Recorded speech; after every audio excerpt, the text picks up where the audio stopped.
The look on Uncle Richard's face was worth every sleepless night, every mocking comment, every moment of doubt I'd endured over the past 5 years.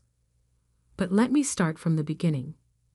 My name is James Sullivan, and I never took the traditional path.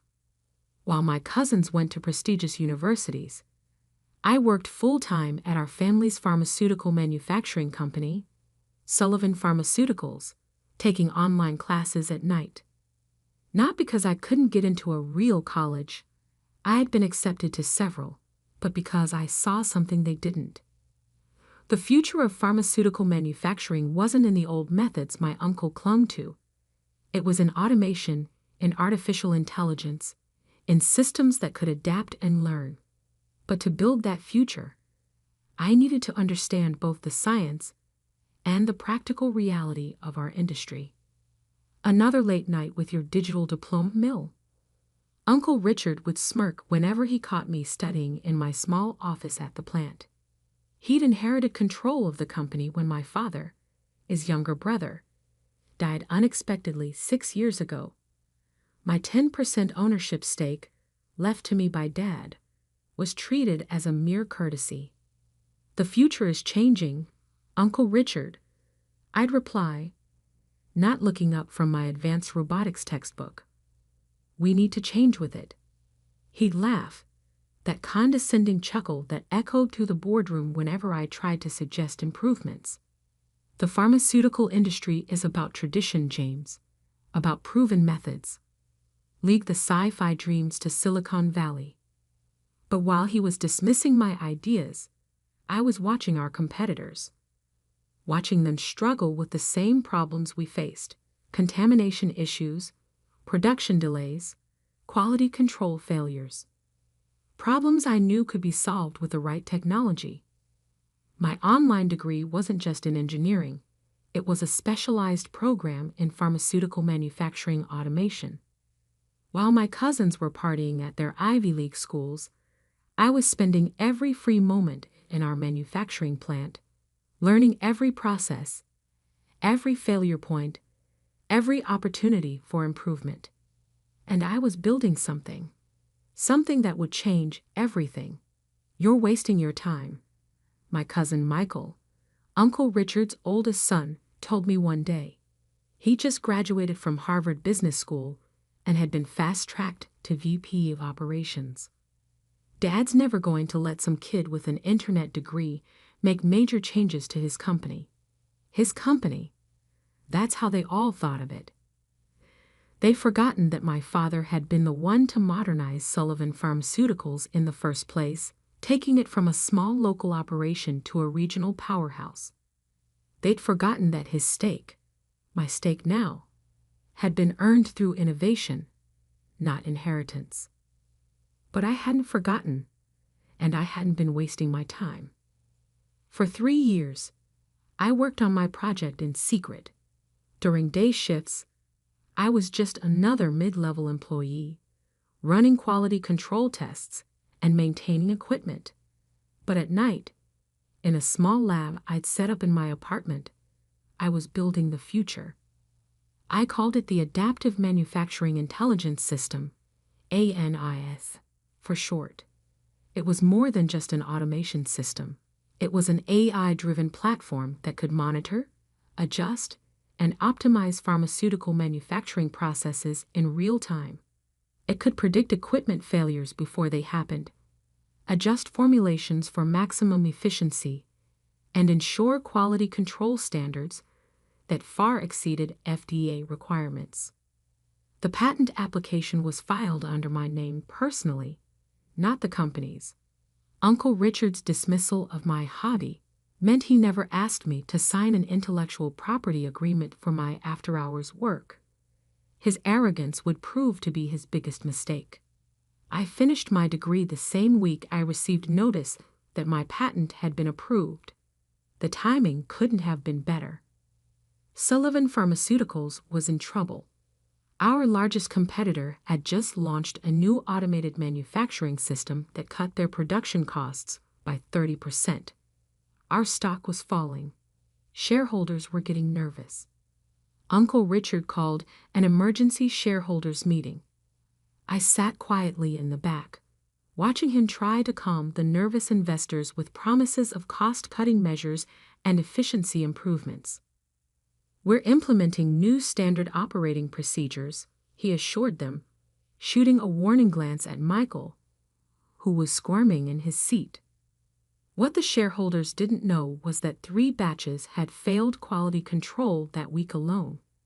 At this rate, we'd lose our FDA certification within months. "Perhaps," I spoke up, my voice carrying across the suddenly silent room, "we should discuss alternative solutions." Uncle Richard's face darkened. "This isn't the time for your theories, James. The adults are talking." I stood, straightening my tie, the same tie Dad had worn to his first board meeting. "Actually, Uncle Richard, this is exactly the time. Especially given the failed batches you're trying to hide from the shareholders." The room erupted in concerned murmurs. Michael half rose from his seat, but Uncle Richard waved him down. "Your online degree is worthless," he announced, trying to regain control of the room. "Step aside and let real businessmen handle this." I smiled, feeling the weight of the documents in my briefcase. Dad had always told me timing was everything in business. He was right. "Without this," I said calmly, pulling out my patent documents, "your company is worth nothing." The room went silent. "What are you talking about?" Uncle Richard demanded, but I could see the fear creeping into his eyes. I opened my laptop, connecting it to the presentation screen. "Let me show you the future of pharmaceutical manufacturing. The future I've spent the last 3 years building while you were busy mocking my education." As ANIS came to life on the screen, I caught a glimpse of my reflection in the darkened window. I saw Dad there, in my stance, in my determination. He'd always believed in me, always supported my unconventional path. Now it was time to show everyone why. The shareholders leaned forward as I began my presentation, their eyes widening as they realized what I'd created. Uncle Richard sank into his chair, his face pale, as the full implications of my patent became clear. Sometimes the best revenge isn't in proving others wrong. It's in proving yourself right. And I was just getting started. The presentation screen glowed behind me as I demonstrated ANIS in action.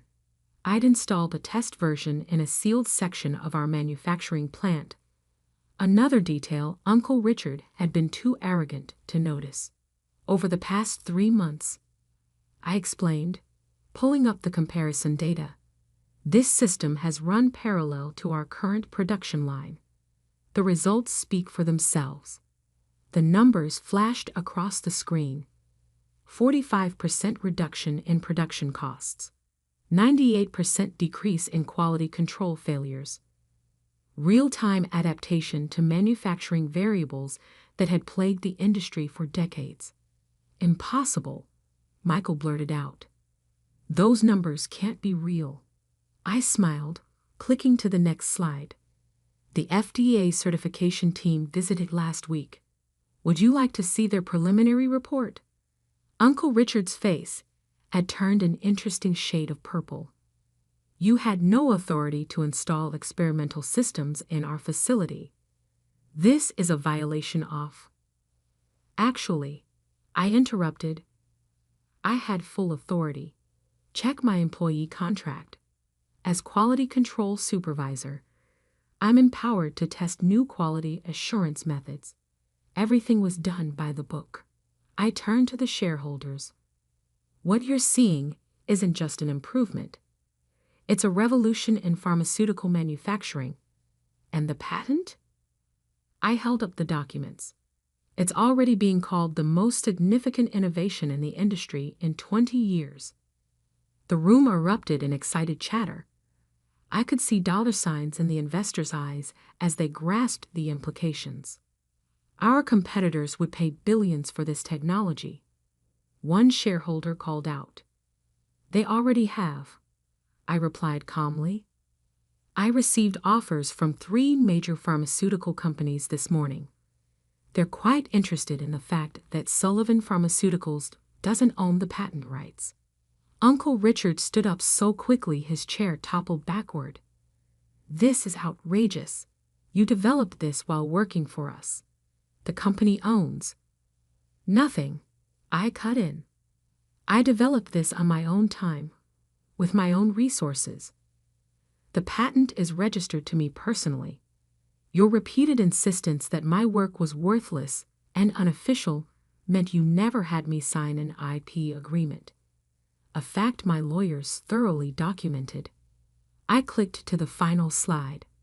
A sales projection showing Sullivan Pharmaceuticals' future with and without aita. The contrast was stark. Without this system, we'll lose FDA certification within 6 months. Our competitors' automated systems have made our current methods obsolete. With aita, I gestured to the upward climbing graph. We become the industry leader in pharmaceutical manufacturing technology. The boardroom doors opened, and 3 people walked in. Uncle Richard's face went from purple to ash white as he recognized them. Allow me to introduce David Chin from Merck, Sarah Williams from Pfizer, and Thomas Rodriguez from Johnson & Johnson, I said pleasantly. They've each expressed strong interest in acquiring my patent. I invited them to today's meeting to observe the technology in action. Michael jumped up. This is a closed shareholders meeting. You can't. Actually, I held up a document. As a shareholder, I can invite relevant parties to observe non-confidential technological demonstrations. It's in the company bylaws, the ones Dad wrote. The 3 pharmaceutical representatives took seats at the back of the room, their interested gazes fixed on the presentation screen. So, I continued, we have a choice to make. Sullivan Pharmaceuticals can license my technology, maintaining family ownership, but paying standard market rates for the patent rights. Or, I glanced at the industry representatives. I can accept one of the several very generous offers I've received. Uncle Richard slammed his fist on the table. This is blackmail. No, I corrected him. This is business. The kind of business you claimed I couldn't understand with my worthless online degree. I pulled out another document, this one considerably thicker. This is my offer to Sullivan Pharmaceuticals. Exclusive license rights to aita with certain conditions. What conditions? A shareholder asked eagerly. First, a restructuring of the board. My father's vision for this company was about innovation, not stagnation. We need leadership that understands that. Uncle Richard's face contorted. You want my position? No, I said quietly. I want the position I earned. Chief Technology Officer, with a seat on the board. The patent rights come with my appointment. The room was silent as the implications sank in. Without my technology, Sullivan Pharmaceuticals would fail within months. With it, we'd dominate the market. And if we refuse? Michael asked, his Harvard confidence cracking. I gestured to the industry representatives. Then I walk across the street to one of our competitors. My patent, my choice. One of the shareholders, an elderly man who'd known my father, spoke up. Richard, we need to vote on this now. Uncle Richard looked around the room, seeing his support crumbling. 20 years of ruling the company through fear and tradition, undone in a single morning. This isn't over, he hissed. Actually, I replied, it is, because there's one more thing you should know. I nodded to my lawyer, who had been waiting quietly by the door. She distributed copies of one final document to the board members. What's this? Uncle Richard demanded, scanning the pages. The results of the internal audit I commissioned 3 months ago. It seems there have been some irregularities in the company's recent FDA compliance reports. Irregularities that coincide with Michael's appointment as VP of Operations. Michael went pale. Uncle Richard started to speak, but I held up my hand. The full report has already been submitted to the relevant authorities. So you have a choice, Uncle Richard. Accept my offer, or explain to the FDA why our compliance reports don't match our actual production records. The room exploded into chaos. Board members huddled in corners. Whispered conversations filled the air. And through it all, I stood calmly at the podium, watching my uncle's empire crumble. Dad had taught me that success in business wasn't about prestigious degrees or family connections. It was about vision, integrity, and the courage to stand up for what you built. As the board called for an immediate vote on my proposal, I caught my reflection again in the window. This time, I didn't just see Dad's determination in my stance. I saw his smile. 6 months can change everything. I stood in my new office, my father's old office, looking out over the manufacturing floor. Below, ANIS hummed quietly, its adaptive systems orchestrating a perfect dance of automation and precision. Our production efficiency had increased by 250% since full implementation, and our stock price had tripled. The door opened, and Maria Rodriguez, our new VP of Operations, entered with the latest performance reports. The FDA inspectors just left, she announced, grinning. They're calling us the new gold standard in pharmaceutical manufacturing. They want to use our facility as a model for updated industry regulations. I nodded, remembering Uncle Richard's dire predictions about how my experimental system would destroy the company's reputation. He'd been wrong about that, just as he'd been wrong about so many things. The aftermath of that shareholders' meeting had been swift and decisive. The board had voted unanimously to accept my proposal, though not just because of the patent. The FDA compliance irregularities had been worse than even I'd suspected. Michael had been cooking the books for months, hiding quality control failures to protect his position. When the full investigation concluded, he'd faced criminal charges. Uncle Richard had been forced to resign to avoid being implicated in the cover-up. "Have you seen today's Wall Street Journal?" Maria asked, handing me the paper. The headline read, "Sullivan Pharmaceuticals leads industry revolution. Stock soars on innovative AI manufacturing system." Below was a smaller headline, "Former CEO Richard Sullivan faces SEC investigation in separate venture." I set the paper aside. Uncle Richard's downfall wasn't my concern anymore. I had bigger things to focus on. Like the research center I'd established in my father's name, offering scholarships to online students developing innovative pharmaceutical technologies, or the mentorship program helping employees earn degrees while working just as I had. My phone buzzed, a message from Dr. Sarah Chen at MIT. Her team wanted to collaborate on expanding ANIS's capabilities into biotechnology manufacturing. 5 years ago, someone with my worthless online degree wouldn't have gotten a response from MIT. Now they were calling me. A knock at the door interrupted my thoughts. To my surprise, it was Aunt Helen, Uncle Richard's wife. "James," she said softly, "do you have a moment?" I gestured to the chair across from my desk. She sat, looking uncomfortable in the office where her husband had once reigned. "I wanted to thank you," she began, "for what you did for Tommy." Tommy was my youngest cousin, Uncle Richard's second son. Unlike Michael, he'd never fit the mold of the privileged executive. He'd been quietly taking online engineering courses, hiding his studies from his father just as I had. After the shakeup, I'd found his application in the HR system, rejected on Uncle Richard's orders. Now he was thriving in our technical division, his worthless online degree proving just as valuable as mine had. Tommy earned his position, I replied, just like everyone else here. Aunt Helen nodded, tears in her eyes. Richard was wrong about so many things. About you, about education, about how to run this company. She paused.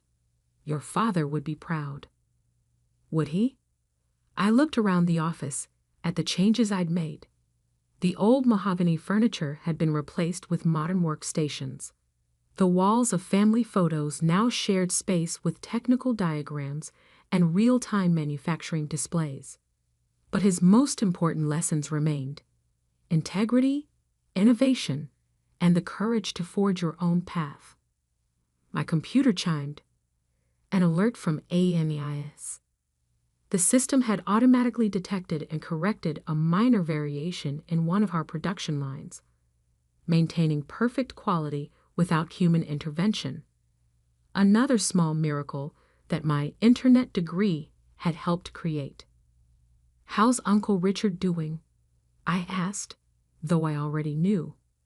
The industry newsletters kept track of his attempts to start over, each one failing as investors remembered the FTA scandal. He's adjusting, Aunt Helen said carefully. The SEC investigation has been difficult, but maybe it's what he needed. He's finally realizing that the world has changed. Indeed it had. Sullivan Pharmaceuticals had transformed from a traditional manufacturing company into a technology leader. Our market cap had grown from $50 million to over $2 billion in 6 months. Competitors who had once dismissed us were now licensing our technology. And it had all started with an online degree and a dream that wouldn't die. My assistant buzzed in. The quarterly board meeting was about to start.